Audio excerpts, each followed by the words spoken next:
Hi, I'm Casey Finn, and in this particular episode, I'm going to be discussing the inspiration behind my seductive Gothic fantasy novel, The Book of Shade, which I originally wrote in 2012, but it was recently re-released last summer with Odd Voice Out Press with a whole new makeover to the story.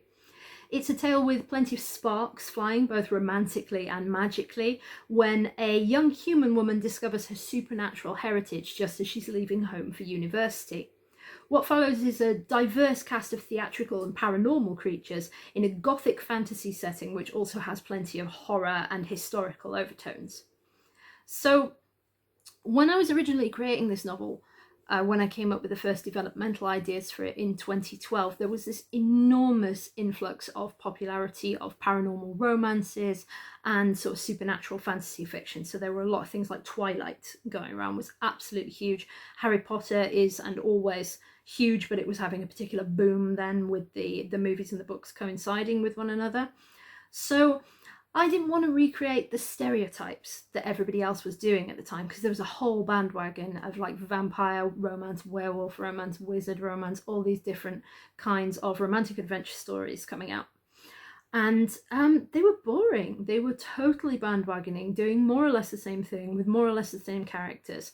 So my development of the Book of Shade was very much born out of a frustration of, if you're going to do this, why don't you put your own spin on it and do something special with it? In particular, there was this whole idea of the alpha male, and all of the alpha male characters to me appeared to be very similar, and they all looked a particular way as well. So it was interesting for me to create a new romantic hero for my character to meet, who does not appear to be a hero at all. He looks like a villain at first glance. So it was fun to turn those kind of tropes on their head. The other thing that was important to me with the Book of Shade was reviving the Gothic tradition in storytelling, because I feel like Gothic stories is something that's really fallen away. I mean, they were absolutely at their peak with things like Wuthering Heights as a Gothic story, Jekyll and Hyde, these huge, wonderful Victorian Gothic horror pieces that were sort of slow burning and interesting, dangerous adventure stories. But of course, Wuthering Heights had the romantic element to it as well as the paranormal and the ghosts. So I wanted to take a genre that used to be popular and wasn't around very much anymore and give it this modern update by putting it in an urban, modern setting, but also respecting the history and the atmosphere of the way those stories used to be told.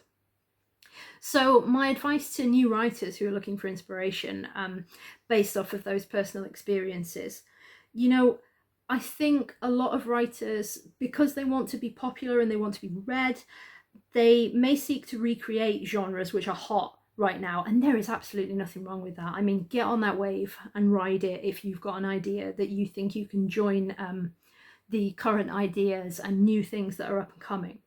But make sure it's your story that you're telling, that you're not just recreating similar ideas of somebody else's or slapping a new character name over the same old archetype.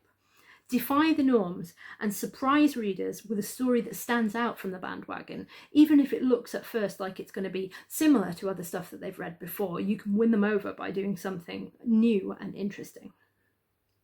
So the other piece of advice that I would give from these particular ideas, you could take a genre that's either very old or very new and celebrate its traditions by bringing it to the forefront for readers.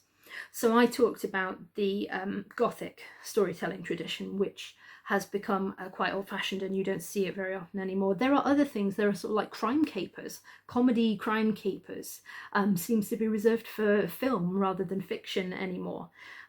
There are things like westerns, which have fallen into a particular genre, family sagas, which could be updated for a new audience and made new and exciting again.